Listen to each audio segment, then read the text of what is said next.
ทุกคนยังสุขีมันเสมอมันคือเก่าอยู่บ่น้อ10 ปีดำ20 ปีดำจังเห็นอกมายามมังท่านว่าเขาขึ้นเราเห็นเจ้าเตือเดียวดอกกระเจียวจิงเหล่ถือเพมาใหม่บุญก็ได้ใส่กระพอเห็นหน้าคือสุคน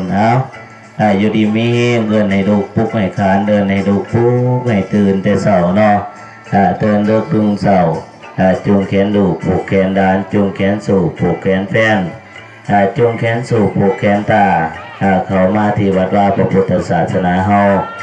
มื้อนี้ก็ได้ว่าเป็นมื้อสุดท้ายของงานถวายผ้าป่าน้อย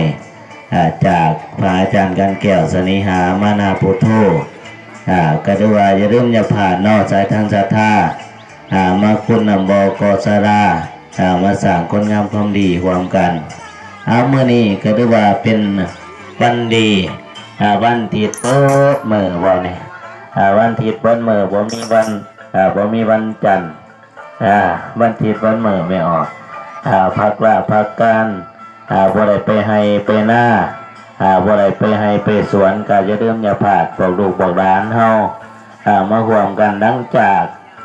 ถวายทานแล้วเฮาก็สิได้มีผูกแขนบ่เนี่ยถวายทานแล้วก็ได้ว่าโอ้ร้ายเนาะม่วงเนาะแนมเห็นไก่เท่ๆแนมเห็นไก่เท่ๆความมุกขอบใจมองสมหวานน้ำตาลน้ำอ้อยหวานจ่อยๆเอามาให้ครูบาของมุกขอบใจหลายได้ทั้งหมดแม่ออกหวานเฮาจัดจองวันนางมากวันไหนก็เอาวันนั้นเนาะยับเอากันมาก่อนนางหน้ามาสานางหลังมาบ่ท่านก็ยับเอากันคือเก่าสามัคคีสมัครคานังหักแพงซึ่งกันและกันหักกันไว้คือข้าวเหนียวหนึ่งไม้คือวันวานแล้วจะได้พี่แต่งมากคือน้ำถือข้าวเหนียว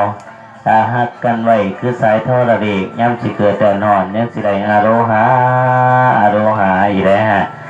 ไปพุ่นก็สิกินปลามาพี่ก็กินข้าวคอยได้เจ้าเห็นหน้าจังว่ายังในเดือดชีวิตนามือสั่นขึ้นวันนามือเปลี่ยนปีเดือนนามือใหญ่ความตานามือจอดแสนสิงอขอไว้กับว่าฟังชีวิตของคนเฮานี่ไม่ออกเพียงเหมือนน้ำมากมีขึ้นมีลงสนั่นเดียวย่ำลงกระบ่อยท่อย่ำขึ้นกระเขียวเก็บเกี่ยวไว้นอนโยเมนอเขียวเก็บเกี่ยวนำคำ